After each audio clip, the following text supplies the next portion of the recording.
श्री कृष्ण कहते हैं, क्या आपने कभी गौर किया है कि आप अक्सर खुद को उन लेबल्स से पहचानते हैं जो दुनिया ने आप पर लगाए हैं? विचार कीजिए, क्या आप भी खुद को केवल अपनी नौकरी, अपने बैंक बैलेंस या अपनी असफलताओं के आईने में देखते हैं? हम भूल जाते हैं कि हम वो नहीं है जो हमारे साथ घटा है, बल्कि हम वो है जो हम होने की क्षमता रखते हैं। जब आप खुद को छोटा मान लेते हैं, तो आप ब्रह्मांड की उस महान शक्ति का अपमान करते हैं जो आपके भीतर निवास करती है। इसी आत्मबोध, सेल्फ रियलाइजेशन और अपनी असली पहचान को समझाते हुए माधव ने कहा था, असली पहचान की शक्ति, एक प्रेरणादायक दृष्टांत। अपनी अस्मिता को भूल जाने की इस भूल को समझने के लिए एक बाज, ईगल के अंडे की कहानी पर गौर कीजिए। वह अंडा गलती से एक मुर्गी के घोंसले में जा गिरा। बाज का बच्चा मुर्गियों के बीच ही पैदा हुआ और उन्हीं की तरह बड़ा हुआ। वह जमीन पर दाना चुगता और मुर्गी की तरह ही आवाज निकालता। वह थोड़ा सा ही उड़ पाता क्योंकि उसे लगता था कि वह एक मुर्गी है। एक दिन उसने आसमान में एक विशाल और सुंदर पक्षी को शान से उड़ते देखा। उसने मुर्गी से पूछा, वह कौन है? मुर्गी ने कहा, वह पक्षियों का राजा बाज है। वह आसमान का स्वामी है, लेकिन हम मुर्गियां हैं, हम इतना ऊंचा नहीं उड़ सकते। बाज के बच्चे ने यह सच मान लिया और पूरी उम्र एक मुर्गी की तरह ही जिया और मर गया। उसने कभी कोशिश ही नहीं की, क्योंकि उसे अपनी असली पहचान का पता ही नहीं था। वह राजा था, पर गुलाम बनकर मर गया। आज का समाधान, अपनी सीमाओं को चुनौती दे। सोचिए, क्या आप भी उन मुर्गियों, नकारात्मक लोगों और विचारों की बातें मानकर अपने पंख समेटे हुए तो नहीं बैठे हैं? समाधान दुनिया के शोर को सुनने में नहीं, बल्कि अपने भीतर की दहाड़ को पहचानने में है। खुद को परिभाषित करें, दूसरे आपके बारे में क्या सोचते हैं वह उनकी राय है, आपका सच नहीं। अपनी कमियों के बजाय अपनी खूबियों की लिस्ट बनाना शुरू कीजिए। अतीत से ऊपर उठें। यदि आप कल असफल हुए थे, तो इसका मतलब यह नहीं कि आप असफल हैं। वह एक घटना थी, आपकी पहचान नहीं। अपनी आत्मा की अमरता और शक्ति पर विश्वास रखें। बड़ी उड़ान का साहस अपनी सोच के दायरे को बढ़ाएं। जो आप आज है, वह आपकी मंजिल नहीं है। श्री कृष्ण कहते हैं, क्या आपने कभी गौर किया है कि आप काम शुरू करने से पहले ही थक क्यों जाते हैं? विचार कीजिए, क्या आप भी उन लोगों में से है जो कर्म तो आज कर रहे हैं, लेकिन उनका मन उस परिणाम में अटका है जो शायद महीनों बाद आने वाला है? हम अक्सर काम के बोझ से नहीं, बल्कि अपेक्षाओं के बोझ से दब जाते हैं। जब आप भविष्य की चिंता करते हैं, तो आप अपनी वर्तमान की ऊर्जा को नष्ट कर देते हैं। याद रखिए, आपके हाथ में केवल प्रयास है, परिणाम नहीं। इसी निष्काम कर्म के शाश्वत सत्य को समझाते हुए माधव ने कहा था, एकाग्रता की शक्ति, एक प्रेरणादायक दृष्टांत। परिणाम की चिंता कैसे हमारे कौशल को खा जाती है, इसे समझने के लिए एक महान धनुर्धर की कहानी पर ध्यान दीजिए। वह धनुर्धर जब अकेले अभ्यास करता था, तो उसके निशाने अचूक होते थे। वह हवा में उड़ते पत्ते को भी भेद देता था। एक दिन राजा ने एक प्रतियोगिता रखी और घोषणा की कि जो सर्वश्रेष्ठ निशाना साधेगा, उसे सोने की 100 मोहरें दी जाएंगी। जैसे ही वह धनुर्धर मैदान में उतरा, उसके हाथ कांपने लगे। उसने निशाना साधा, लेकिन वह लक्ष्य से बहुत दूर जाकर गिरा। सब हैरान थे। राजा ने पूछा, तुम तो सर्वश्रेष्ठ हो, फिर आज क्या हुआ? धनुर्धर ने दुखी होकर कहा, महाराज, जब मैं अभ्यास करता था, तो मेरा ध्यान केवल लक्ष्य पर होता था, लेकिन आज मेरा ध्यान लक्ष्य पर कम और उन सोने की मोहरों पर ज्यादा था। उन मोहरों को पाने के लालच और उन्हें खोने के डर ने मेरी एकाग्रता छीन ली। उसकी कुशलता को उसके पुरस्कार के मोह ने हरा दिया। आज का समाधान, प्रक्रिया को ही परिणाम माने। सोचिए, क्या आप भी अपनी पढ़ाई, अपनी नौकरी या अपने सपनों के साथ यही तो नहीं कर रहे? समाधान भविष्य के पुरस्कार को भूलकर वर्तमान की प्रक्रिया, प्रोसेस में खो जाने में है। प्रोसेस से प्यार करें। जब आप किसी काम को इसलिए करते हैं क्योंकि आपको उसे बेहतरीन तरीके से करना पसंद है, तो वह काम बोझ नहीं, उत्सव बन जाता है। नियंत्रण को पहचाने। आप यह तय नहीं कर सकते कि दुनिया आपको क्या देगी, लेकिन आप यह तय कर सकते हैं कि आप दुनिया को क्या देंगे। अपना 100% देना आपके हाथ में है, उसे ही अपनी जीत मानिए। एस्टरिस्क। श्री कृष्ण कहते हैं, क्या आपने कभी गौर किया है कि जब जीवन में मुसीबतें आती है तो आप अक्सर भगवान से यह पूछते हैं कि मैं ही क्यों? विचार कीजिए, क्या आप भी उन लोगों में से हैं जो विपरीत परिस्थितियों को केवल सजा मानते हैं?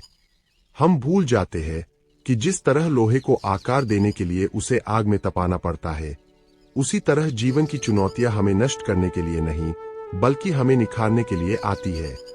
सुख और दुख तो मौसम की तरह है जो आएंगे और जाएंगे, लेकिन जो इन दोनों में स्थिर रहना सीख गया वही सच्चा योगी है।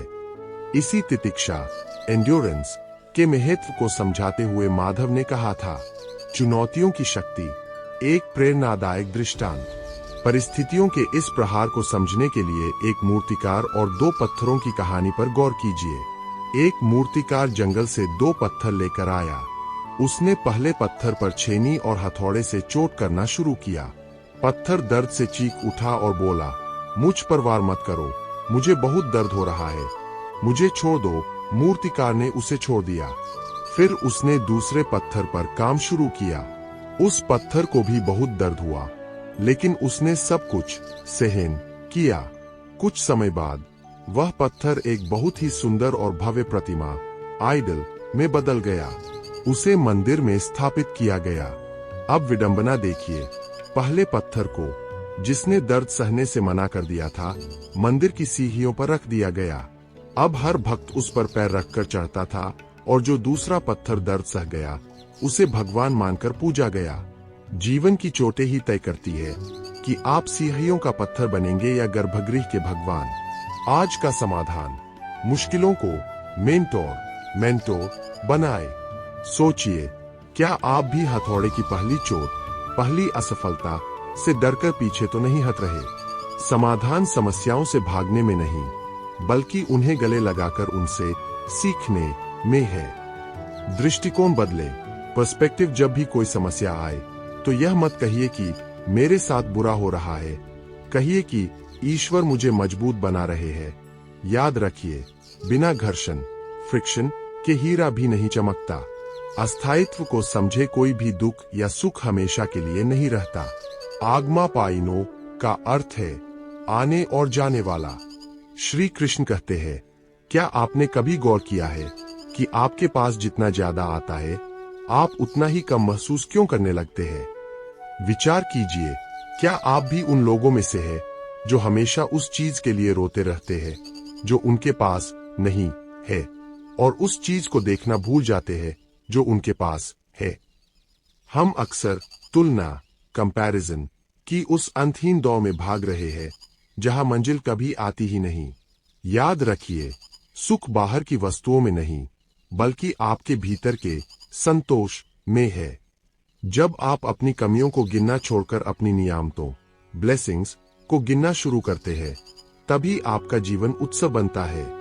इसी संतोष, कॉन्टेंटमेंट की महिमा को समझाते हुए माधव ने कहा था, कृतज्ञता की शक्ति, एक प्रेरणादायक दृष्टांत। दृष्टिकोण कैसे दुख को सुख में बदल सकता है, इसे समझने के लिए एक राहगीर की इस छोटी सी कहानी पर गौर कीजिए। एक व्यक्ति बहुत उदास होकर रास्ते पर चल रहा था। वह ईश्वर को कोस रहा था कि हे प्रभु, मैं कितना अभागा हूँ, मेरे पास पहनने के लिए ढंग के जूते तक नहीं है, मेरे पैर धूप में जल रहे हैं और कंकड़ चुभ रहे हैं। तभी उसकी नजर सड़क के किनारे बैठे एक दूसरे व्यक्ति पर पड़ी। उस व्यक्ति के पास पैर ही नहीं थे, वह जमीन पर घिसटकर चल रहा था, लेकिन फिर भी उसके चेहरे पर एक शांत मुस्कुराहट थी। यह देखकर उस व्यक्ति के होश उड़ गए। उसने तुरंत अपनी आंखों के आंसू पोंछे और हाथ जोड़कर ईश्वर से माफी मांगी। उसे समझ आ गया कि वह उन जूतों के लिए रो रहा था जो उसके पास नहीं थे, जबकि उसके पास वो अनमोल पैर थे जो उस दूसरे व्यक्ति के पास नहीं थे। उसकी पूरी शिकायत एक पल में कृतज्ञता ग्रैटिट्यूड में बदल गई। आज का समाधान जो है उसे पर्याप्त माने। सोचिए, क्या आप भी अपनी उन चीजों का अपमान तो नहीं कर रहे जो दूसरों के लिए केवल एक सपना है? समाधान और ज्यादा पाने में नहीं, बल्कि जो है उसकी कद्र करने में है। तुलना का झड़ छोड़े, सोशल मीडिया और दूसरों की चमक धमक देखकर अपनी शांति भंग न करे। हर किसी का सफर अलग है। आपकी थाली में जो है वह किसी और के लिए अमृत समान हो सकता है। श्री कृष्ण कहते हैं, क्या आपने कभी गौर किया है कि आप अपनी पूरी जिंदगी किसी और जैसा बनने की कोशिश में बिता देते हैं? विचार कीजिए, क्या आप भी उस रेस में भाग रहे हैं जहां इनाम तो बहुत बड़े हैं, लेकिन वो मंजिल आपकी है ही नहीं? हम अक्सर दूसरों की सफलता के ट्रेलर देखकर अपनी पूरी फिल्म को फ्लॉप मान लेते हैं। याद रखिए, गुलाब को कमल बनने की जरूरत नहीं है और सूरज को चांद जैसा दिखने की कोशिश नहीं करनी चाहिए। आपकी सबसे बड़ी ताकत आपका स्वयं होना है। इसी स्वधर्म, ऑथेंटिसिटी और अपनी मौलिकता के सत्य को समझाते हुए माधव ने अर्जुन से कहा था, मौलिकता की शक्ति, एक प्रेरणादायक दृष्टांत।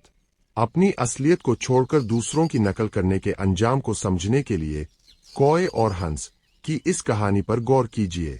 एक कौआ था जो अपनी जिंदगी से बहुत खुश था, लेकिन एक दिन उसने एक सफेद हंस को देखा। उसने सोचा, यह हंस कितना सफेद है और मैं कितना काला, यह संसार का सबसे सुखी पक्षी होगा। हंस ने कहा, नहीं भाई, मैं तो तब तक खुश था जब तक मैंने 2 रंगों वाले तोते को नहीं देखा था। तोता बोला, मैं तो तब तक खुश था जब तक मैंने मोर के हजारों रंग नहीं देखे थे। कौआ मोर के पास पहुंचा और बोला, तुम कितने सुंदर हो, हजारों लोग तुम्हें देखने आते हैं। मोर ने उदास होकर कहा, दोस्त, मेरी इसी सुंदरता के कारण मैं इस चिड़ियाघर में कैद हूं। मैंने पूरे चिड़ियाघर का चक्कर लगाया और पाया कि तुम कौए ही इकलौते ऐसे पक्षी हो जिसे किसी ने पिंजरे में बंद नहीं किया है। पिछले कुछ दिनों से मैं सोच रहा था कि काश मैं तुम्हारी तरह आजाद एक कौआ होता। कौए को समझ आ गया कि वह जिसे अपनी कमी समझ रहा था, वही असल में उसकी आजादी की चाबी थी।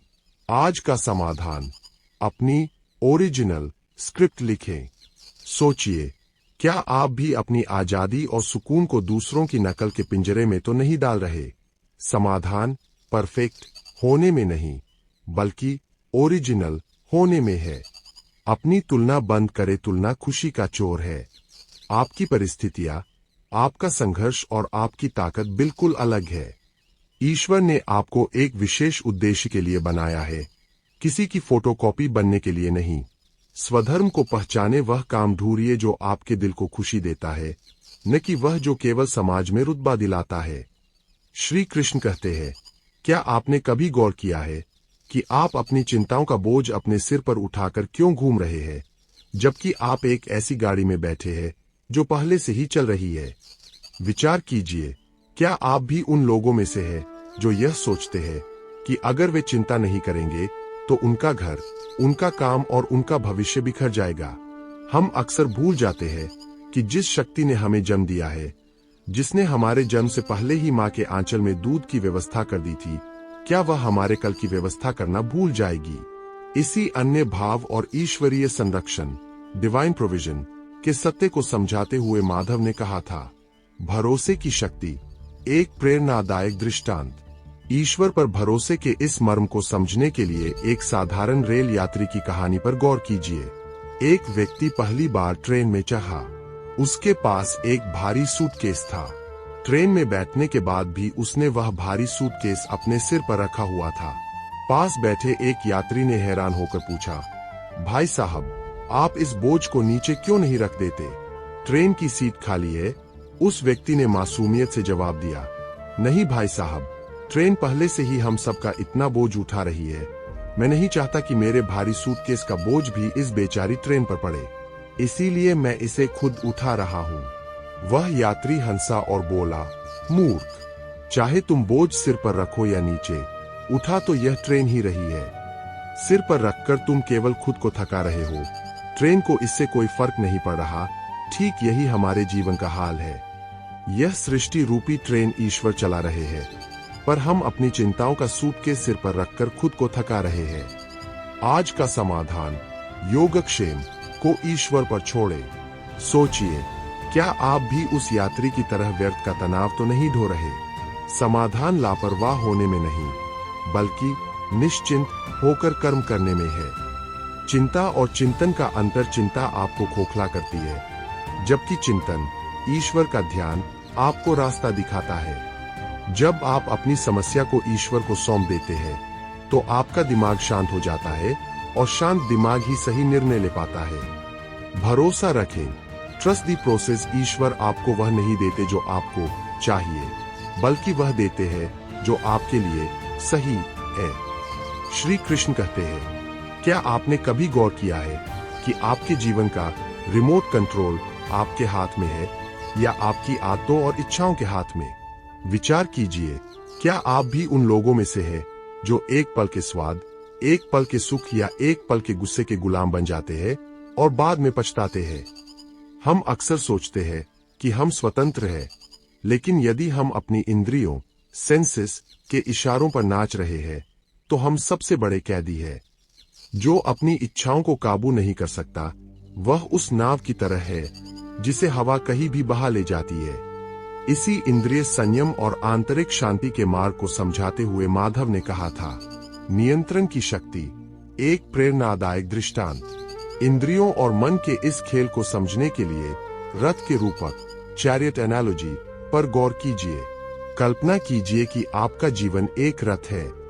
घोड़े आपकी इंद्रियां है, आंख, कान, जुबान आदि। लगाम आपका मन है। सारथी आपकी बुद्धि, इंटेलेक्ट है, और यात्री आप स्वयं, आत्मा है। यदि घोड़े अपनी मर्जी से कहीं भी भागने लगे और सारथी सो जाए, तो रथ का एक्सीडेंट होना निश्चित है। लेकिन यदि सारथी, बुद्धि, जागृत है और उसने लगाम, मन को कसकर पकड़ा है, तो वही घोड़े आपको आपकी मंजिल तक पहुंचा देंगे। समस्या घोड़ों, इच्छाओं में नहीं है, समस्या लगाम के ढीले होने में है। जो अपनी लगाम ढीली छोड़ देता है, वह बिखर जाता है, और जो उन्हें साध लेता है, वह निखर जाता है। आज का समाधान, गुलाम नहीं, मालिक बनिए। सोचिए, क्या आपकी इंद्रियां आपको चला रही है या आप उन्हें? समाधान इच्छाओं को मारने में नहीं, बल्कि उन्हें अनुशासित करने में है। क्षण भर का ठहराव, द पॉज। जब भी मन किसी ऐसी चीज की ओर भागे जो आपके लिए सही नहीं है, तो तुरंत रिएक्ट न करें। 10 सेकंड रुके और अपनी बुद्धि से पूछे, क्या यह मेरे लिए जरूरी है या केवल एक लालच? यह छोटा सा ठहराव आपकी बुद्धि को सारथी बना देगा। जरूरत और चाहत का अंतर, अपनी नीड्स, जरूरत, और वांट्स, चाहत के बीच एक रेखा खींचिए। शरीर को भोजन चाहिए, जरूरत, लेकिन मन को स्वाद का चस्का चाहिए, चाहत। जब आप जरूरत पर टिक जाते हैं, तो शांति अपने आप आ जाती है। श्री कृष्ण कहते हैं, क्या आपने कभी गौर किया है कि आपके घंटों की तपस्या और बरसों के रिश्ते 1 मिनट के गुस्से में जलकर राख क्यों हो जाते हैं? विचार कीजिए, क्या आप भी उन लोगों में से हैं जो गुस्से में आकर ऐसा कुछ बोल देते हैं या कर देते हैं जिसका पछतावा आपको पूरी उम्र रहता है? हम अक्सर सोचते हैं कि गुस्सा करके हम अपनी शक्ति दिखा रहे हैं, लेकिन सच तो यह है कि गुस्सा आपकी सबसे बड़ी कमजोरी है। यह उस माचिस की तीली की तरह है जो दूसरों को जलाने से पहले खुद जलती है। इसी क्रोध के विनाशकारी प्रभाव को समझाते हुए माधव ने कहा था, क्रोध की आत्मघाती शक्ति, एक प्रेरणादायक दृष्टांत। क्रोध कैसे हमें अंधा कर देता है, इसे समझने के लिए एक सांप और आरी, स्नेक एंड द सॉ की इस कहानी पर गौर कीजिए। एक बार एक सांप रात के समय एक बड़ी कारपेंटर की दुकान में घुस गया। रेंगते समय उसका शरीर वहां रखी एक तेज आरी से टकरा गया और उसे हल्का सा कट लग गया। गुस्से और दर्द में सांप ने पलटकर आरी को जोर से काट लिया। इससे उसके मुंह से खून बहने लगा। अब सांप का गुस्सा 7वें आसमान पर था। उसने आरी को अपना दुश्मन समझ लिया और उसे जकड़कर खत्म करने की कोशिश में अपने पूरे शरीर को आरी के चारों ओर लपेट लिया और पूरी ताकत से दबाने लगा। अगली सुबह जब अड़ी आया तो उसने देखा कि सांप मर चुका था। सांप को किसी ने नहीं मारा था, वह अपने ही क्रोध और प्रतिक्रिया रिएक्शन के कारण मारा गया। वह आरी से नहीं बल्कि अपनी ही उस गलतफहमी से लड़ा कि वह किसी और को सजा दे रहा है। आज का समाधान प्रतिक्रिया रिएक्शन नहीं, उत्तर रिस्पॉन्स दें। सोचिए, क्या आप भी उन बातों या उन लोगों को काटने की कोशिश में खुद को ही जख्मी तो नहीं कर रहे जो निर्जीव आरी की तरह है? समाधान गुस्से को दबाने में नहीं बल्कि उसे समझने में है। 10 सेकंड का नियम। जब भी गुस्सा आए, कुछ भी बोलने या करने से पहले 10 तक गिनती गिने। यह छोटा सा समय आपकी बुद्धि को इमोशनल हाईजैक से बचा लेता है। मौन का कवच क्रोध में बोला गया सत्य भी जहर बन जाता है। उस समय चुप रहना हारना नहीं बल्कि अपनी ऊर्जा को बचाना है। जब मन शांत हो तभी अपनी बात रखें। एस्टरिस्क। श्री कृष्ण कहते हैं, क्या आपने कभी गौर किया है कि जो डाली फलों से लदी होती है वह हमेशा झुकी रहती है और जो सूखी होती है वह अकड़ कर खड़ी रहती है? विचार कीजिए, क्या आप भी उस सूखे पेड़ की तरह है जो झुकना तो नहीं जानता लेकिन जरा से तूफान में टूट जाता है?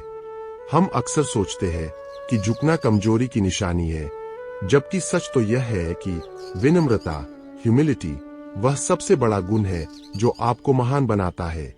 अहंकार उस गुब्बारे की तरह है जिसमें हवा तो बहुत होती है लेकिन जरा सी चुभन उसे खत्म कर देती है। इसी निरहंकार और विनय के महत्व को समझाते हुए माधव ने कहा था, विनम्रता की शक्ति एक प्रेरणादायक दृष्टांत। झुकने और अकड़ने के अंतर को समझने के लिए तूफान और घास की इस कहानी पर गौर कीजिए।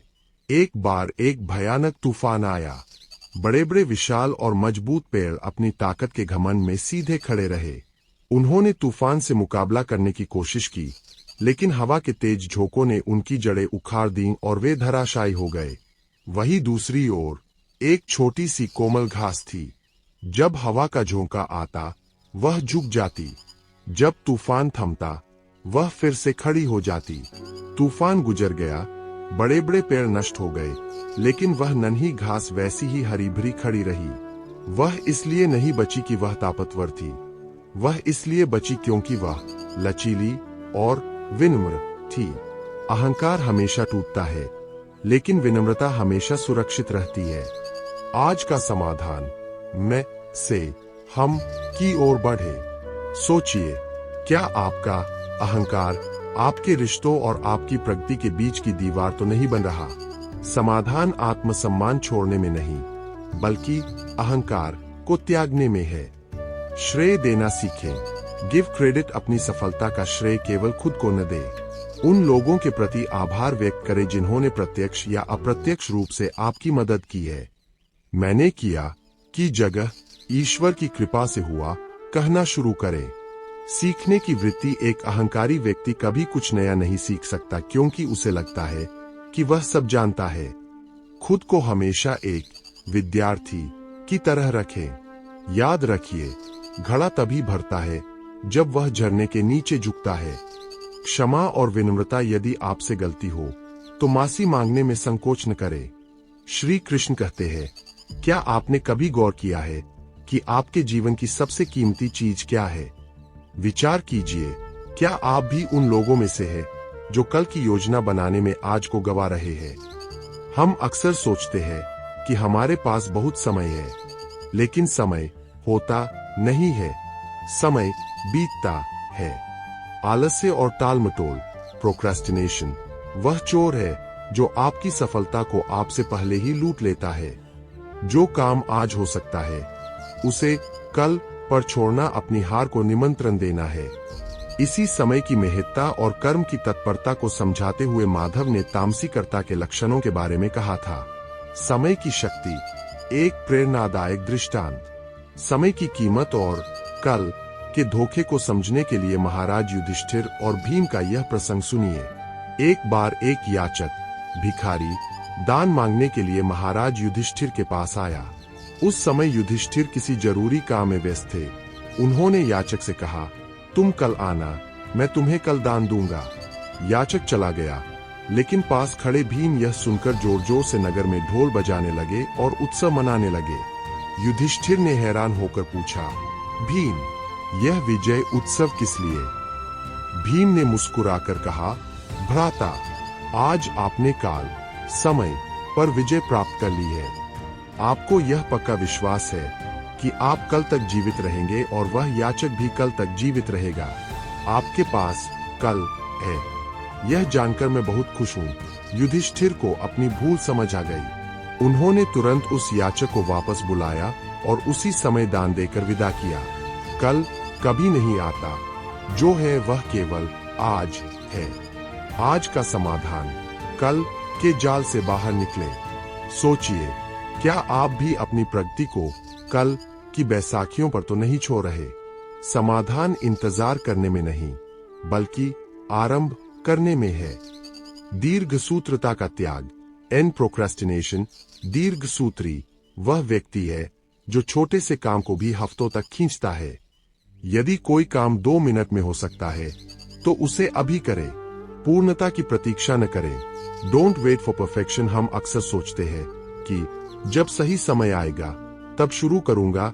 याद रखिए, समय कभी सही नहीं होता, उसे अपने कर्म से सही बनाना पड़ता है।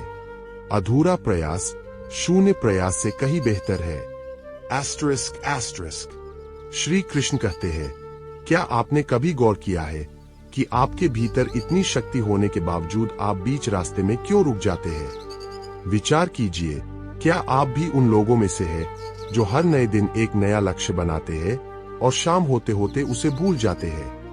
हम अक्सर बाहरी बाधाओं को दोष देते हैं, लेकिन असली बाधा हमारे बिखरे हुए विचार है। जिसका संकल्प मजबूत नहीं है, उसकी बुद्धि हजारों दिशाओं में भटकती रहती है। इसी दृढ़ संकल्प, डिटर्मिनेशन के रहस्य को समझाते हुए माधव ने कहा था, संकल्प की शक्ति। एक प्रेरणादायक दृष्टांत। एकाग्रता और संकल्प के अभाव को समझने के लिए कुआं खोदने वाले व्यक्ति की इस कहानी पर ध्यान दीजिए। एक प्यासा व्यक्ति पानी की तलाश में जमीन खोदने लगा। उसने 10 अलग अलग जगहों पर 10 से 10 फुट के गड्ढे खोदे, लेकिन उसे कहीं भी पानी नहीं मिला।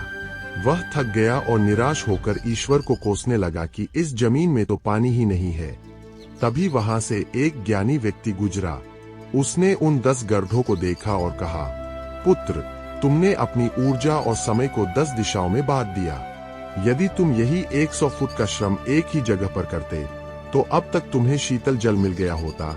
वह व्यक्ति अपनी मेहनत की कमी से नहीं, बल्कि अपने भटके हुए संकल्प के कारण प्यासा रह गया। हमारे जीवन का सच भी यही है। आज का समाधान, एक लक्ष्य, एक दिशा। सोचिए, क्या आप भी 10 अलग अलग गड्ढे तो नहीं खोद रहे? समाधान बहुत सारे काम करने में नहीं, बल्कि एक काम को अंत तक पहुंचाने में है। बुद्धि को एक दिशा दे, अपनी ऊर्जा को बिखेरने के बजाय उसे एक ही बिंदु पर केंद्रित करें। जब तक एक कार्य पूरा न हो जाए, दूसरे की ओर न भागे। अस्थिर विचारों का त्याग। जो लोग दृढ़ नहीं होते, उनके पास हर काम को छोड़ने के 100 बहाने होते हैं। अपने क्यों को याद रखें कि आपने वह काम शुरू ही क्यों किया था। भीतर की आवाज सुने। दुनिया आपको हजारों सलाह देगी, लेकिन आपकी सफलता आपके उस एक निर्णय पर टिकी है जिसे आपने अपने पूरे प्राणों से स्वीकार किया है। याद रखिए, सफलता की जड़ें आपकी प्रतिभा में नहीं, बल्कि आपके संकल्प की गहराई में होती है। जो मन से हार गया, वह मैदान में कभी नहीं जीत सकता। श्री कृष्ण कहते हैं, क्या आपने कभी गौर किया है कि आपकी प्रसन्नता किसी दूसरे की प्रशंसा या निंदा पर क्यों टिकी है? विचार कीजिए, क्या आप भी उस सूखे पत्ते की तरह है जो हवा के एक झोंके से ऊपर उड़ जाता है और दूसरे झोंके से मिट्टी में मिल जाता है? हम अक्सर सुख में इतने फूल जाते हैं कि होश खो बैठते हैं और दुख में इतने टूट जाते हैं कि जीना छोड़ देते हैं। लेकिन याद रखिए, जीवन की लहरें आती जाती रहेंगी, पर जो अपनी नाव को स्थिर रखना जानता है, वही असली नाविक है। इसी समत, इक्विनिमिटी यानी समान भाव में रहने की शक्ति को समझाते हुए माधव ने कहा था, समत्व की शक्ति एक प्रेरक कथा। जीवन के इस संतुलन को समझने के लिए एक बुद्धिमान राजा की कथा पर ध्यान दीजिए। उस राजा ने अपने मंत्रियों से कहा, मुझे एक ऐसा मंत्र या संदेश दो जो बहुत छोटा हो, लेकिन वह सबसे बड़े दुख में मुझे सहारा दे और सबसे बड़ी खुशी में मुझे जमीन पर रखे। बहुत विचार करने के बाद मंत्रियों ने राजा को एक अंगूठी दी और कहा, महाराज, इसमें एक कागज है, लेकिन इसे केवल तब खोलना जब आपको लगे कि अब सब खत्म हो गया है। कुछ समय बाद पड़ोसी देश ने आक्रमण किया और राजा हार गया। वह अपनी जान बचाकर एक गुफा में छुपा था। बाहर शत्रुओं के घोड़ों की आवाज आ रही थी। राजा को लगा कि अब मृत्यु निश्चित है। तब उसे उस अंगूठी की याद आई। उसने कागज निकाला, उस पर लिखा था, यह समय भी बीत जाएगा। राजा को अचानक एक असीम शांति महसूस हुई। उसका डर मिट गया। कुछ समय बाद उसने फिर से अपनी सेना खड़ी की और अपना राज्य वापस जीत लिया। जब वह जीत के जुलूस में हाथी पर सवार था और जनता जय जयकार कर रही थी, उसे फिर से अहंकार महसूस होने लगा। उसने फिर वही कागज निकाला, यह समय भी बीत जाएगा। उसकी आंखों से आंसू आ गए और वह फिर से शांत और विनम्र हो गया। यही समत्व है। श्री कृष्ण कहते हैं, क्या आपने कभी गौर किया है कि जो आप चाहते थे उसे पाने के बाद भी आप भीतर से खालीपन क्यों महसूस करते हैं? विचार कीजिए, क्या आप भी उन लोगों में से हैं जो वस्तुओं और व्यक्तियों को इतनी कसकर पकड़ लेते हैं कि वे आपके सुख के बजाय आपके दुख का कारण बन जाते हैं? हम सोचते हैं कि पकड़ कर रखने में शक्ति है, जबकि असली शक्ति छोड़ देने, लेटिंग गो में है। जब आप अपने हर कार्य को अपना समझकर नहीं, बल्कि उस परमात्मा का प्रसाद समझकर करते हैं, तभी आप सच्चे अर्थों में मुक्त होते हैं। इसी अर्पण भाव के सत्य को समझाते हुए माधव ने अर्जुन से कहा था, आसक्ति का बंधन एक प्रेरणादायक दृष्टांत। मोह और मुक्ति के इस सूक्ष्म अंतर को समझने के लिए एक बंदर और संकरे मुंह वाले मटके की इस कहानी पर ध्यान दीजिए। एक शिकारी ने बंदर को पकड़ने के लिए एक मटका जमीन में गाड़ दिया, जिसका मुंह बहुत छोटा था। उसने उस मटके में बंदर के मनपसंद चने भर दिए। बंदर आया और उसने मटके में हाथ डालकर चने की एक बड़ी मुट्ठी भर ली। अब चनों से भरी उसकी मुट्ठी मटके के संकरे मुंह से बाहर नहीं आ पा रही थी। शिकारी को आता देख बंदर डर गया, लेकिन उसने चने नहीं छोड़े। वह चाहता तो मुट्ठी खोलकर भाग सकता था, पर चनों के प्रति उसकी आसक्ति, अटैचमेंट ने उसे वही रोक रखा था। अंत में वह अपनी ही पकड़ी हुई वस्तु के कारण पकड़ा गया। हम इंसानों का हाल भी ऐसा ही है। हम अपनी इच्छाओं और वस्तुओं की मुट्ठी नहीं खोल पाते और फिर कहते हैं कि हम दुखों के जाल में फंसे हैं। आज का समाधान, मेरा से तेरा की यात्रा। सोचिए, क्या आपकी मुट्ठी भी किसी पुरानी बात या भविष्य के लालच के कारण बंद तो नहीं है? समाधान कर्म छोड़ने में नहीं, बल्कि कर्म के साथ जुड़ी ममता को छोड़ने में है। एक अर्पण की भावना, सुबह उठकर बस एक बार यह कहिए, प्रभु, आज मैं जो भी करूंगा, जो भी खाऊंगा और जो भी सहूंगा, वह सब आपको समर्पित है। जैसे ही आप स्वामी के बजाय सेवक बनते हैं, मानसिक तनाव समाप्त हो जाता है। दो कर्तव्य का पालन, अपनी भूमिका को पूरी निष्ठा से निभाएं। यदि आप एक माता पिता, छात्र या कर्मचारी है, तो अपना सर्वश्रेष्ठ दें, लेकिन यह याद रखें कि अंतिम परिणाम आपके हाथ में नहीं, विधाता के हाथ में है। श्री कृष्ण कहते हैं, क्या आपने कभी गौर किया है कि आप चाहे कितनी भी सावधानी बरतें, लेकिन आपके आसपास के लोग आपके चरित्र को जाने अनजाने में बदल देते हैं? विचार कीजिए, क्या आप भी उन लोगों के बीच घिरे हैं जो केवल शिकायतें करना जानते हैं?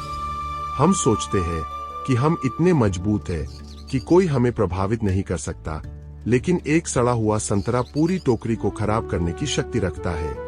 संगति का प्रभाव धीमा जरूर होता है, लेकिन यह निश्चित और गहरा होता है। इसी संगति के विज्ञान को समझाते हुए माधव ने कहा था, संगति का प्रभाव एक प्रेरणादायक दृष्टांत। संगति की शक्ति को समझने के लिए पानी की एक बूंद की इस कहानी पर ध्यान दीजिए। पानी की एक ही बूंद जब तपते हुए लोहे पर गिरती है, तो उसका अस्तित्व तुरंत समाप्त हो जाता है। वही बूंद जब कमल के पत्ते पर गिरती है तो वह मोती की तरह चमकने लगती है, और वही बूंद जब स्वाति नक्षत्र में एक सीप के भीतर जाती है तो वह स्वयं एक सच्चा मोती बन जाती है। बूंद वही है, लेकिन उसका मूल्य और उसका रूप उसकी संगति से तय होता है। इसी तरह आप भी वही है, लेकिन आप किसके साथ उठते बैठते हैं यह तय करता है कि आप राख बनेंगे या अनमोल मोती। यदि आप 5 बुद्धिमान लोगों के साथ रहते हैं तो छठे बुद्धिमान आप होंगे, लेकिन यदि आप 5 नकारात्मक लोगों के साथ रहते हैं तो छठे आप ही होंगे। आज का समाधान, अपने परिवेश को शुद्ध करें। सोचिए, क्या आपकी संगति आपको ऊंचा उठा रही है या नीचे खींच रही है? समाधान केवल अकेले रहने में नहीं, बल्कि सही चुनाव करने में है।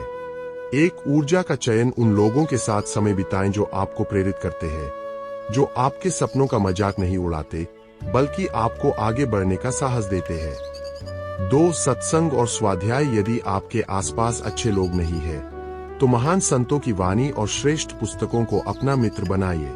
पुस्तकें वह संगति है जो कभी धोखा नहीं देती। 3 सीखने की दृष्टि। हर व्यक्ति से कुछ अच्छा सीखने की कोशिश करे, लेकिन उनकी बुराइयों को अपने भीतर प्रवेश न करने दे। जैसे हंस दूध और पानी में से केवल दूध पीता है, वैसे ही आप केवल गुण ग्रहण करें। याद रखिए, जो लोग आपके साथ हैं, वे आपके भविष्य का आईना है। श्री कृष्ण कहते हैं, क्या आपने कभी गौर किया है कि आपके मन का सबसे बड़ा दुश्मन कोई बाहरी व्यक्ति नहीं, बल्कि आपका अपना डर है? विचार कीजिए, क्या आप भी उन लोगों में से हैं जो भविष्य की कल्पना मात्र से कांपने लगते हैं? हम अक्सर उस चीज को खोने से डरते हैं जो वास्तव में हमारी है ही नहीं। डर का अंधकार केवल तब तक रहता है जब तक ज्ञान का दीपक नहीं जलता। याद रखिए, आपकी आत्मा अजेय है, उसे कोई मिटा नहीं सकता। इसी निर्भयता के सत्य को समझाते हुए माधव ने कहा था, भ्रम का भय, एक प्रेरणादायक दृष्टांत। डर के स्वभाव को समझने के लिए एक राहगीर की इस कहानी पर ध्यान दीजिए। एक व्यक्ति रात के घने अंधेरे में अपने घर जा रहा था। अचानक उसे जमीन पर एक लंबा और टेढ़ा मेघा साया दिखा। उसे लगा कि वह एक बहुत बड़ा और जहरीला सांप है। वह डर के मारे पसीने पसीने हो गया। उसका गला सूख गया और वह मदद के लिए चिल्लाने लगा। उसका शोर सुनकर पड़ोसी हाथ में रोशनी लेकर आए। जैसे ही उस साए पर रोशनी पड़ी, पता चला कि वह कोई सांप नहीं था, बल्कि जूट की एक पुरानी और मोटी रस्सी थी जो वहां पड़ी हुई थी। जैसे ही रोशनी हुई, उस व्यक्ति का डर एक पल में गायब हो गया। उस व्यक्ति का डर वास्तविक था, लेकिन उसका कारण काल्पनिक था। हमारे जीवन के अधिकतर डर भी ऐसे ही होते हैं। हम परिस्थितियों की रस्सी को अपनी नकारात्मक सोच से सांप बना देते हैं और फिर खुद ही उससे डरते रहते हैं। आज का समाधान, डर की आंखों में झांकना सीखें। सोचिए, क्या आप भी अपने भविष्य के काल्पनिक सांपों से तो नहीं डर रहे? समाधान डर से भागने में नहीं, बल्कि उसे ज्ञान की रोशनी दिखाने में है। एक तथ्यों को देखें, जब भी किसी बात से डर लगे तो रुके और खुद से पूछें, क्या यह सच है या केवल मेरी कल्पना? जैसे ही आप वास्तविकता का सामना करते हैं, भ्रम के बादल छन जाते हैं। 2 आंतरिक शक्ति को पहचाने। आप केवल यह शरीर नहीं है जो नष्ट हो जाएगा। आप वह अविनाशी ऊर्जा है जिसे न शस्त्र काट सकते हैं, न आग जला सकती है। जब आप अपनी अमरता को जान लेते हैं, तो दुनिया का कोई भी डर आपको छोटा नहीं बना सकता। 3 पूर्ण विश्वास। यह याद रखें कि जो ब्रह्मांड को चला रहा है, वही आपके जीवन की डोर भी थामे हुए है। जब रक्षक स्वयं परमात्मा हो, तो विनाश का भय कैसा? श्री कृष्ण कहते हैं, क्या आपने कभी गौर किया है कि आप कुछ लोगों को अपना और कुछ को पराया क्यों मानते हैं? विचार कीजिए, क्या आप भी उन लोगों में से हैं जो इंसान के पद, उसके रंग या उसके धन को देखकर अपना व्यवहार बदलते हैं? हम अक्सर बाहरी आवरण को देखकर निर्णय लेते हैं, लेकिन हम उस प्राण तत्व को भूल जाते हैं जो हर जीव के भीतर एक समान बह रहा है। जब तक आप भेदात्मक दृष्टि, जजमेंटल व्यू रखेंगे, तब तक आपका मन अशांत रहेगा। असली ज्ञान वह है जो एक कुत्ते, एक हाथी और एक विद्वान में एक ही परमात्मा के दर्शन करे। इसी समदर्शिता के सत्य को समझाते हुए माधव ने कहा था, एक ही ज्योति, एक प्रेरणादायक दृष्टांत। समानता के इस गहरे अर्थ को समझने के लिए एक गुरु और उनके शिष्यों की इस कहानी पर ध्यान दीजिए। एक बार गुरु ने अपने शिष्यों को अलग अलग रंगों और आकारों के 5 मिट्टी के दिए दिए। किसी दिए का रंग लाल था, किसी का काला, कोई बहुत सुंदर था तो कोई टूटा फूटा। गुरु ने कहा, इन सब में तेल डालकर इन्हें प्रज्वलित करो। जब अंधेरा हुआ और दिए जलाए गए तो गुरु ने पूछा, क्या इन दियों की रोशनी का रंग भी अलग अलग है? शिष्यों ने गौर किया कि दिए चाहे कैसे भी हों, उनकी लौ फ्लेम का रंग एक जैसा ही सुनहरा और प्रकाशमय था।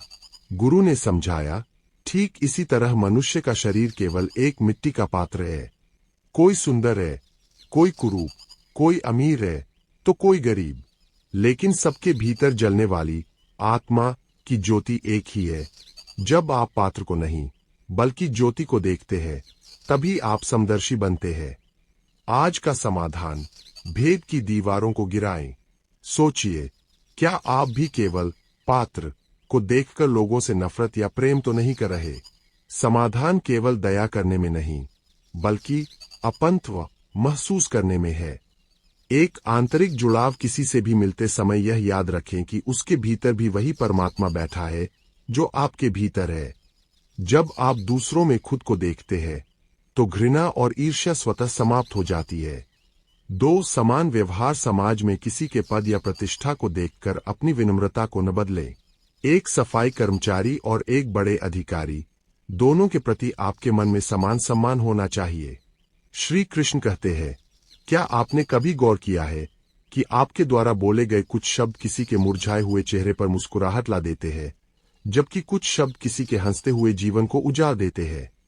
विचार कीजिए, क्या आप भी उन लोगों में से हैं जो बिना सोचे समझे कुछ भी बोल देते हैं और फिर बाद में कहते हैं कि मेरा इरादा बुरा नहीं था? हम भूल जाते हैं कि कमान से निकला तीर और जुबान से निकले शब्द कभी वापस नहीं आते।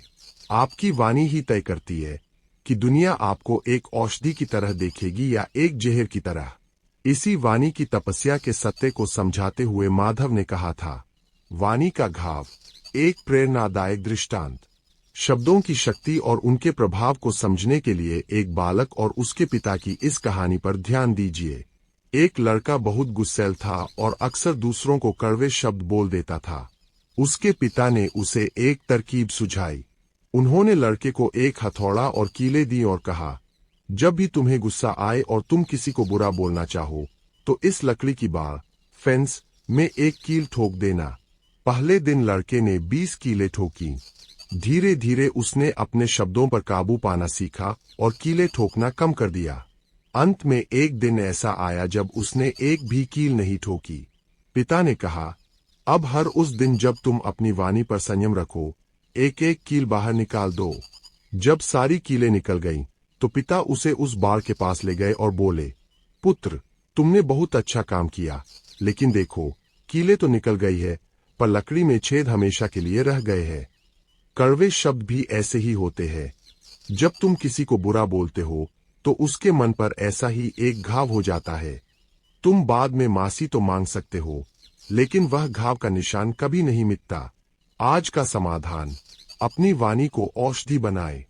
सोचिए, क्या आप भी अपने शब्दों से दूसरों के मन में छेद तो नहीं कर रहे? समाधान चुप रहने में नहीं, बल्कि सार्थक बोलने में है। सत्य और प्रिय का संतुलन हमेशा वही बोले जो सच हो, लेकिन उसे इस तरह कहें कि वह सुनने वाले को प्रिय लगे। कड़वा सच बोलना जरूरी हो सकता है, लेकिन उसे अपमानजनक तरीके से कहना आपकी हार है। श्री कृष्ण कहते हैं, क्या आपने कभी गौर किया है कि आपकी मुट्ठी जितनी कसकर बंद रहती है, आपका मन उतना ही संकुचित और बेचैन रहता है? विचार कीजिए, क्या आप भी उन लोगों में से हैं जो सोचते हैं कि सब कुछ अपने पास समेट लेने से ही आप सुरक्षित और सुखी रहेंगे? हम अक्सर भूल जाते हैं कि नदी का पानी तभी तक पीने योग्य रहता है जब तक वह बहता रहता है। जैसे ही वह रुकता है, उसमें सड़न पैदा हो जाती है। धन, ज्ञान और प्रेम का स्वभाव भी ऐसा ही है। देने का अर्थ केवल धन का त्याग नहीं है, बल्कि अपने भीतर के अहंकार और स्वार्थ का विसर्जन है। जो दान बिना किसी बदले की भावना के सही समय और सही पात्र को दिया जाता है, वही आपकी आत्मा को शुद्ध करता है। इसी दान के विज्ञान को समझाते हुए माधव ने कहा था, देने की महिमा, एक प्रेरणादायक दृष्टांत। संग्रह और त्याग के अंतर को समझने के लिए एक धनी व्यक्ति और एक संत की इस कहानी पर ध्यान दीजिए। एक बहुत अमीर आदमी एक संत के पास गया और गर्व से बोला, महाराज, मैंने अब तक 1000 किलो अनाज और लाखों की स्वर्ण मुद्राएं दान की है। क्या मुझे इसका पुण्य मिलेगा? संत मुस्कुराए और बोले, पुत्र, कल्पना करो कि तुम एक बहुत गहरी खाई में गिर गए हो और तुम्हारे पास सोने से भरी एक भारी बोरी है। ऊपर से कोई तुम्हें रस्सी फेंक रहा है, लेकिन तुम उस बोरी को छोड़ना नहीं चाहते। क्या तुम बच पाओगे? उस व्यक्ति ने कहा, नहीं महाराज, अगर मैं बोरी पकड़े रखूंगा तो रस्सी नहीं थाम पाऊंगा और खाई में गिर जाऊंगा। संत ने समझाया, यही दान का रहस्य है। जब तक तुम यह याद रखते हो कि तुमने कितना दिया है, तब तक तुम उस पुण्य की बोरी को पकड़े हुए हो। असली दान वह है जिसमें देने वाले का हाथ तो हो, पर उसका अहंकार न हो। तुम जितना खाली होगे, परमात्मा तुम्हें उतना ही अधिक भरेगा। आज का समाधान, उदारता का अभ्यास करें। सोचिए, क्या आप भी देने से पहले उसके बदले में कुछ मिलने की गणना तो नहीं कर रहे? समाधान और अधिक जुटाने में नहीं, बल्कि साझा करने में है। एक स्वार्थ भाव दान देते समय यह विचार मन में न लाए कि सामने वाला आपकी प्रशंसा करे या भविष्य में आपके काम आए। कर्तव्य समझकर दिया गया दान ही श्रेष्ठ है। दो पात्र और समय का ध्यान सहायता उसकी करें जिसे वास्तव में उसकी आवश्यकता हो।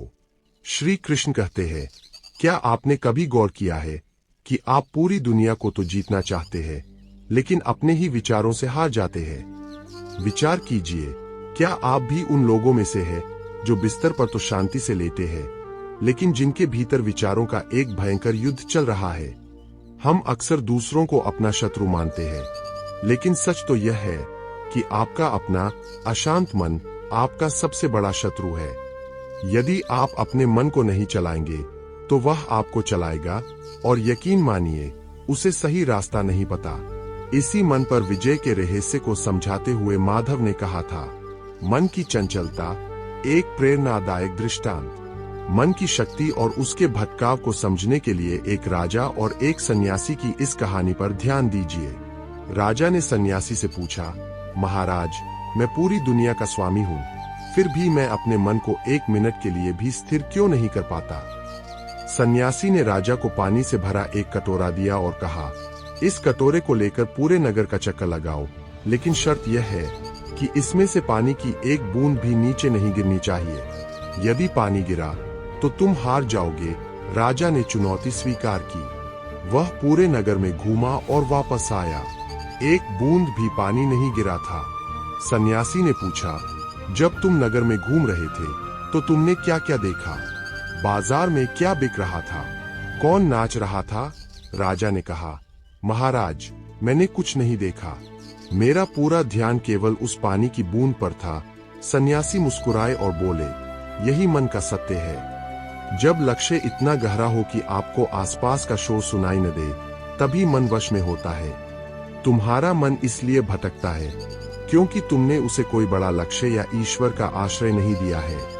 आज का समाधान, मन को मित्र बनाए। सोचिए, क्या आपका मन आपकी उन्नति में सहायक है या वह आपको पीछे खींच रहा है? समाधान मन से लड़ने में नहीं, बल्कि उसे शिक्षित करने में है। अभ्यास और वैराग्य मन एक छोटे बच्चे की तरह है। यह बार बार भागेगा, लेकिन आपको इसे बार बार प्यार से वापस लाना होगा। इसे अभ्यास कहते हैं। और व्यर्थ की चीजों में रस न लेना वैराग्य है। साक्षी भाव, ऑब्जर्वर, अपने विचारों से जुड़िए मत, उन्हें केवल एक दर्शक की तरह देखिए। जब आप विचारों के साथ बहना बंद कर देते हैं, श्री कृष्ण कहते हैं, क्या आपने कभी गौर किया है कि आप किसी नई आदत या काम को शुरू तो बहुत उत्साह से करते हैं, लेकिन 2 से 4 दिन बाद ही उसे बीच में क्यों छोड़ देते हैं? विचार कीजिए, क्या आप भी उन लोगों में से हैं जो यह सोचते हैं कि सफलता रातों रात मिल जाएगी। हम अक्सर भूल जाते हैं कि पत्थर पर गिरने वाली पानी की एक बूंद पत्थर नहीं तोड़ती, बल्कि वह बूंद जब सालों तक एक ही जगह पर बार बार गिरती है तो वह पत्थर में भी छेद कर देती है। सफलता चमत्कार नहीं, बल्कि आपके अभ्यास का परिणाम है। इसी निरंतर अभ्यास, प्रैक्टिस के रहस्य को समझाते हुए माधव ने अर्जुन से कहा था, अभ्यास की शक्ति, एक प्रेरणादायक दृष्टांत। निरंतरता की शक्ति को समझने के लिए एक हारे हुए राजा की इस कहानी पर ध्यान दीजिए। वह राजा युद्ध में हारकर एक गुफा में छुपा हुआ था। वह बहुत निराश था और आत्महत्या करने की सोच रहा था। तभी उसकी नजर एक नन्ही चींटी पर पड़ी, जो चावल का एक दाना लेकर दीवार पर चढ़ने की कोशिश कर रही थी। वह चींटी दीवार पर थोड़ी दूर चढ़ती और गिर जाती। राजा ने गिनना शुरू किया। वह चींटी 10 बार गिरी, 20 बार गिरी, लेकिन उसने कोशिश नहीं छोड़ी। अंत में 21वीं बार में वह चींटी दीवार के शिखर पर पहुंचने में सफल रही। राजा को अपनी गलती समझ आ गई। उसने सोचा, जब यह नन्ही चींटी 20 बार गिरने के बाद भी हार नहीं मानती, तो मैं एक बार हारने पर कैसे टूट सकता हूं। राजा ने फिर से सेना तैयार की और अपना खोया हुआ राज्य वापस जीत लिया। अभ्यास और धैर्य ही असंभव को संभव बनाते हैं।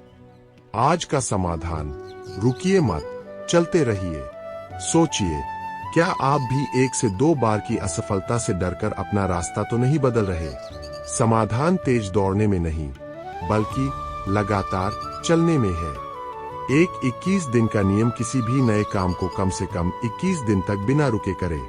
पहले 2 से 4 दिन कठिन होंगे, लेकिन उसके बाद आपका मन उस कार्य को स्वीकार कर लेगा। 2 प्रक्रिया पर ध्यान दें। अंतिम लक्ष्य के बारे में सोचने के बजाय आज के छोटे कदम पर ध्यान दें। यदि आप रोज केवल 1% भी सुधार करते हैं, तो 1 साल में आप 37 गुना बेहतर हो जाएंगे। 3 विफलता को सीख माने। यदि आप गिरते हैं, तो यह मत सोचिए कि आप हार गए। यह सोचिए कि आपने एक ऐसा तरीका खोज लिया जो काम नहीं करता। श्री कृष्ण कहते हैं, क्या आपने कभी गौर किया है कि आप सब कुछ पाकर भी खुद को अधूरा क्यों महसूस करते हैं? विचार कीजिए, क्या आप भी उन लोगों में से हैं जो केवल अपने लिए जी रहे हैं और फिर भी मन में एक खालीपन लेकर घूम रहे हैं? हम अक्सर सोचते हैं कि लेने में सुख है, जबकि सच तो यह है कि असली आनंद देने में छिपा है। जब आप अपने स्वार्थ की दीवारों को तोड़कर दूसरों के लिए कुछ करते हैं, तो आपकी आत्मा का विस्तार होता है। इसी निष्काम सेवा, सेल्फलेस सर्विस के मार्ग को समझाते हुए माधव ने कहा था, सेवा का फल, एक प्रेरणादायक दृष्टांत। स्वार्थ और सेवा के अंतर को समझने के लिए एक वृद्ध व्यक्ति और एक यात्री की इस कहानी पर ध्यान दीजिए। एक कड़ाके की धूप में 80 साल का एक बूढ़ा आदमी सड़क के किनारे आम का पौधा लगा रहा था। वहां से गुजर रहे एक नौजवान यात्री ने रुककर पूछा, बाबा, आप यह क्या कर रहे हैं? इस पौधे को बड़ा होने और फल देने में कम से कम 10 से 15 साल लगेंगे। क्या आपको लगता है कि आप तब तक जीवित रहेंगे कि इसके फल खा सके? वह वृद्ध व्यक्ति मुस्कुराया और बड़े शांत स्वर में बोला, बेटा, मैंने अपने जीवन में जो आम खाए वो उन पेड़ों के थे जो मेरे दादाजी ने लगाए थे। आज मैं यह पौधा इसलिए लगा रहा हूं ताकि मेरी आने वाली पीढ़ी इसके फल खा सके और इसकी छांव में आराम कर सके। वह यात्री दंग रह गया। उस बूढ़े व्यक्ति के लिए वह पौधा लगाना केवल एक कर्म नहीं था, बल्कि वह एक यज्ञ था। जब हम फल की इच्छा के बिना दूसरों के भले के लिए कार्य करते हैं, तो वह हमें ईश्वर के सबसे करीब ले जाता है। आज का समाधान, स्वार्थ की सीमा लांघे। सोचिए, क्या आपके कार्य केवल आपके मैं तक सीमित है? समाधान केवल खुद को संवारने में नहीं, बल्कि दूसरों के जीवन में दीपक जलाने में है। एक मदद की छोटी शुरुआत जरूरी नहीं कि आप बहुत बड़ा दान करें। किसी प्यासे को पानी पिलाना, किसी को सही रास्ता दिखाना या किसी दुखी व्यक्ति की बात धीरज से सुन लेना भी एक बड़ी सेवा है। 2 अहंकार का त्याग। जब आप किसी की मदद करें, तो यह न सोचे कि मैंने उपकार किया, बल्कि यह सोचे कि ईश्वर ने मुझे सेवा का अवसर दिया। सेवा में कर्ता का भाव मिटते ही शांति का अनुभव होता है। श्री कृष्ण कहते हैं, क्या आपने कभी गौर किया है कि आप मंदिर तो जाते हैं, प्रार्थना भी करते हैं, लेकिन आपके मन में वह अटूट भरोसा क्यों नहीं होता कि सब ठीक हो जाएगा? विचार कीजिए, क्या आप भी उन लोगों में से हैं जो हर बात को तर्क, लॉजिक की तराजू पर तौलते हैं और जब बुद्धि काम करना बंद कर देती है तो टूट जाते हैं? हम भूल जाते हैं कि जहां तर्क समाप्त होता है वहीं से श्रद्धा की शुरुआत होती है। श्रद्धा कोई अंधविश्वास नहीं है, बल्कि यह वह शक्ति है जो अंधेरे में भी प्रकाश को देख लेती है। जिसे खुद पर और अपने परमात्मा पर विश्वास है, उसके लिए कुछ भी असंभव नहीं है। इसी श्रद्धा की महिमा को समझाते हुए माधव ने कहा था, श्रद्धा की शक्ति, एक प्रेरणादायक दृष्टांत।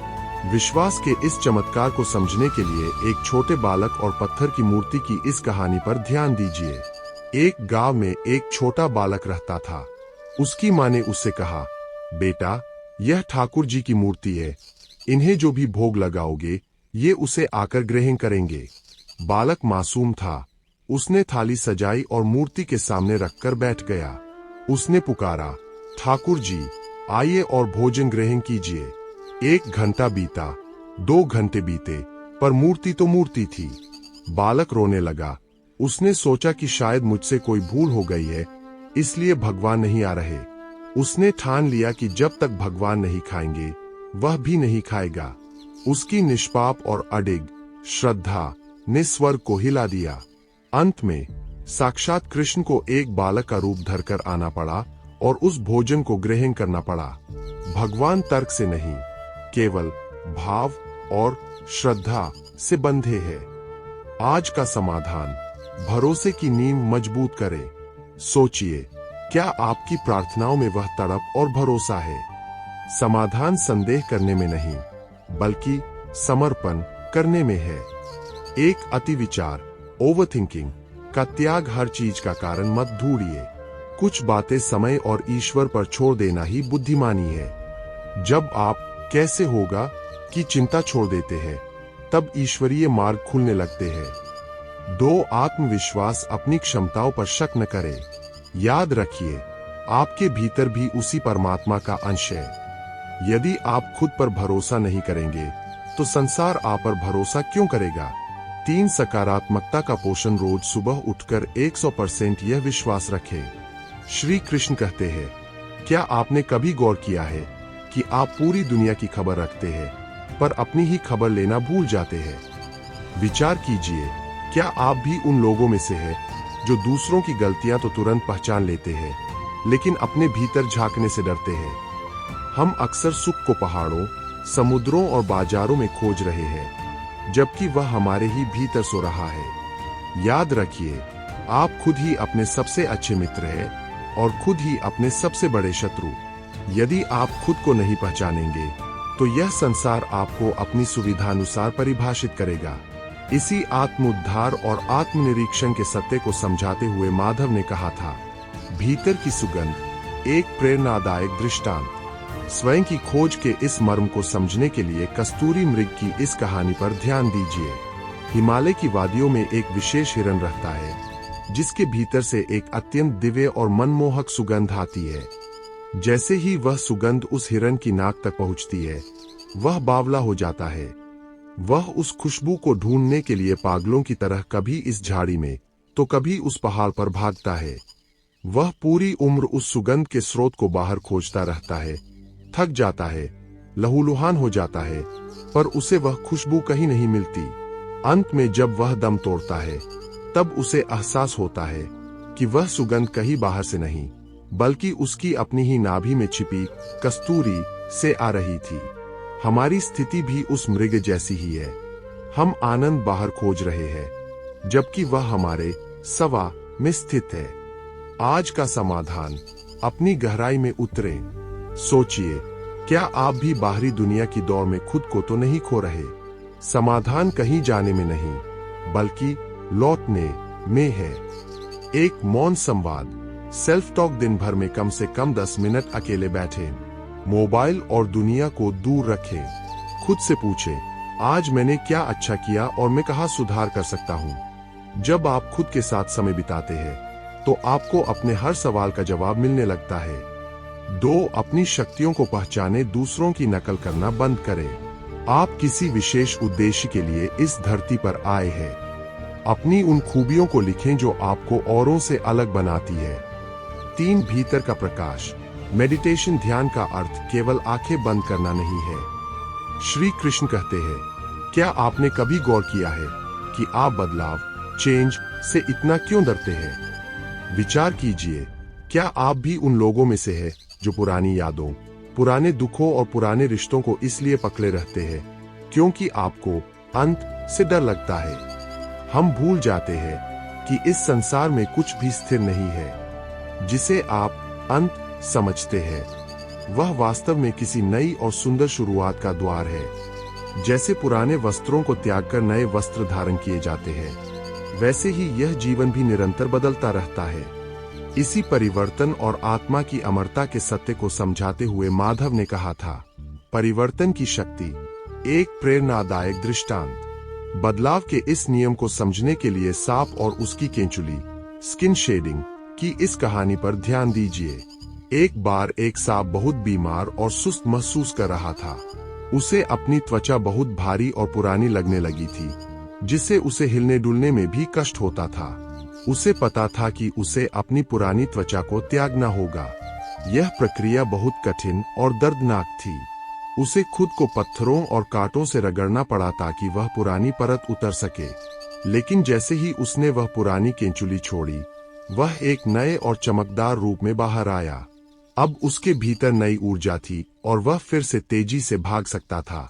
यदि वह उस पुरानी परत को पकड़े रहता, तो वह सड़कर मर जाता। हमारा जीवन भी ऐसा ही है। हमें आगे बढ़ने के लिए अपनी पुरानी आदतों और बीते हुए समय को छोड़ना ही पड़ता है। आज का समाधान, नएपन का स्वागत करें। सोचिए, क्या आप भी अपनी पुरानी केंचुली को ढोते हुए खुद को थका तो नहीं रहे? समाधान अतीत को पकड़ने में नहीं, बल्कि वर्तमान में बहने में है। एक अतीत को विदा करें जो कल बीत गया, वह अब नहीं है। उसे याद करके आज की ऊर्जा नष्ट न करें। अपनी गलतियों से सीखें, पर उनका बोझ न ढोएं। 2 लचीले बने, बी फ्लेक्सिबल। परिस्थितियों के अनुसार खुद को ढालना सीखें। जो पेड़ झुकना नहीं जानता, वह तेज हवा में टूट जाता है। बदलाव को एक शत्रु नहीं, बल्कि एक अवसर की तरह देखें। 3 शाश्वत को पहचाने। याद रखें कि स्थितियां बदल सकती है, लोग बदल सकते हैं और आपका शरीर भी बदल सकता है, लेकिन आपके भीतर की आत्मा अटल है। श्री कृष्ण कहते हैं, क्या आपने कभी गौर किया है कि जब आपके सामने 2 रास्ते होते हैं, तो आप अक्सर गलत रास्ता क्यों चुन लेते हैं? विचार कीजिए, क्या आप भी उन लोगों में से हैं जो भावनाओं में बहकर ऐसे निर्णय लेते हैं जिनका पछतावा बाद में होता है? हम अक्सर सुखद, प्लेजेंट और श्रेयस्कर, गुड के बीच का अंतर भूल जाते हैं। बुद्धिमान वह नहीं है जिसके पास बहुत जानकारी है, बल्कि बुद्धिमान वह है जिसके पास विवेक, डिसर्नमेंट है। यह जानने की शक्ति कि क्या स्थायी है और क्या अस्थायी। इसी ज्ञान और विवेक की प्राप्ति के मार्ग को समझाते हुए माधव ने कहा था, विवेक की शक्ति, एक प्रेरणादायक दृष्टांत। असली और नकली की पहचान को समझने के लिए हीरे और कांच की इस कहानी पर ध्यान दीजिए। एक नगर में एक बहुत अमीर जौहरी था। एक बार उसके शहर पर हमला हुआ और सब कुछ लूट गया। जौहरी अपनी जान बचाकर एक जंगल की ओर भागा। उसके पास एक छोटी सी मखमली पोटली थी जिसमें एक बेशकीमती हीरा और कुछ कांच के टुकड़े थे। रात के अंधेरे में जब वह एक गुफा में रुका, तो उसे प्यास लगी। वहां एक राहगीर मिला जिसके पास पानी था। राहगीर ने कहा, मैं तुम्हें पानी तभी दूंगा जब तुम अपनी पोटली से मुझे सबसे कीमती पत्थर दोगे। अंधेरा बहुत था। जौहरी ने पोटली खोली। रोशनी की एक पतली सी किरण में कांच का टुकड़ा बहुत जोर से चमक रहा था, जबकि असली हीरा शांत पड़ा था। राहगीर ने चमकते हुए कांच के टुकड़े को उठाया और उसे हीरा समझकर पानी दे दिया। जौहरी मुस्कुराया और उसने असली हीरा बचा लिया। राहगीर चमक से धोखा खा गया, जबकि जौहरी विवेक से जानता था कि जो सबसे ज्यादा शोर मचाता है या चमकता है, जरूरी नहीं कि वही कीमती हो। हमारे जीवन के प्रलोभन भी उस कांच की तरह ही होते हैं। श्री कृष्ण कहते हैं, क्या आपने कभी गौर किया है कि आप अक्सर उस मार्ग को क्यों चुनते हैं जो शुरू में बहुत सरल और सुखद लगता है लेकिन बाद में दुख देता है।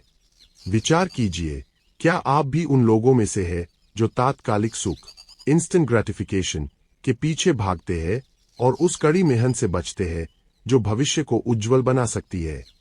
हम भूल जाते हैं कि जिस औषधि का स्वाद कड़वा होता है वही रोग को जड़ से मिटाती है। सच्चा सुख वह नहीं है जो इंद्रियों को तुरंत तृप्त करे, बल्कि वह है जो आत्मसंयम से पैदा हो।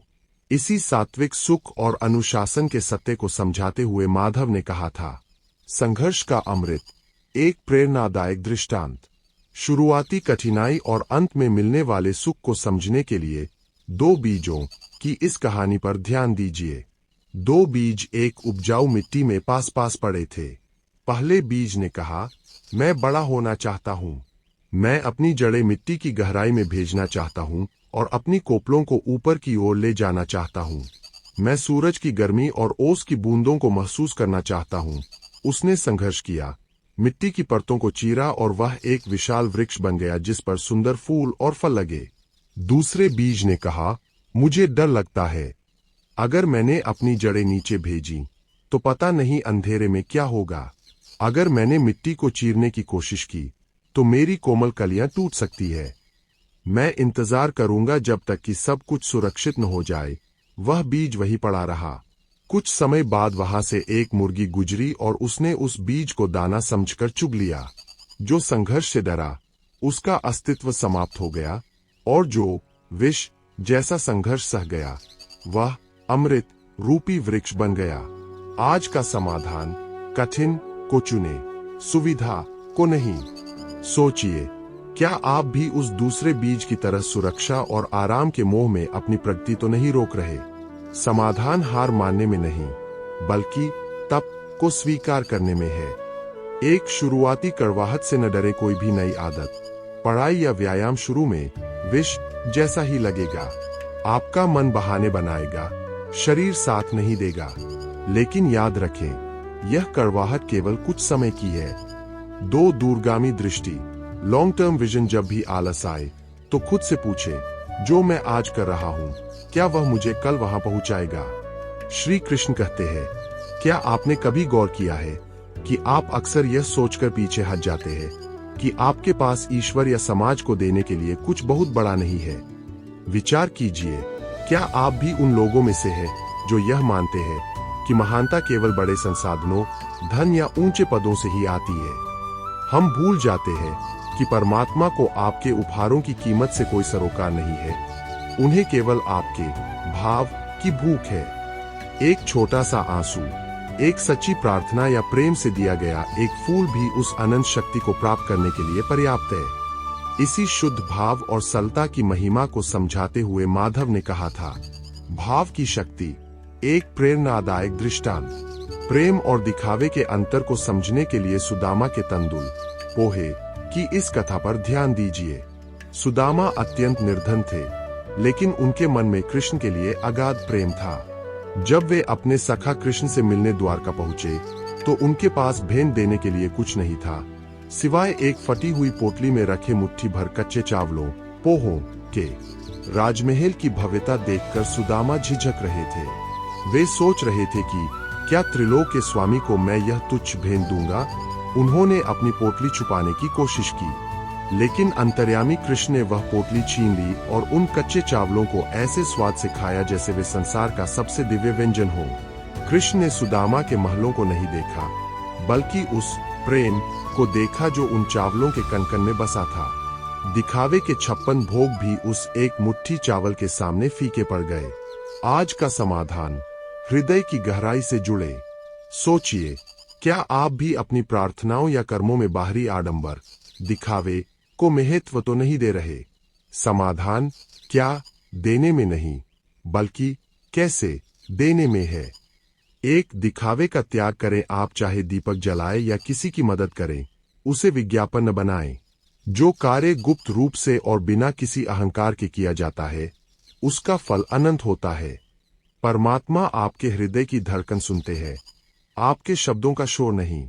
दो सरलता में ही दिव्यता है, ईश्वर से बात करने के लिए किसी कठिन मंत्र या भाषा की आवश्यकता नहीं है।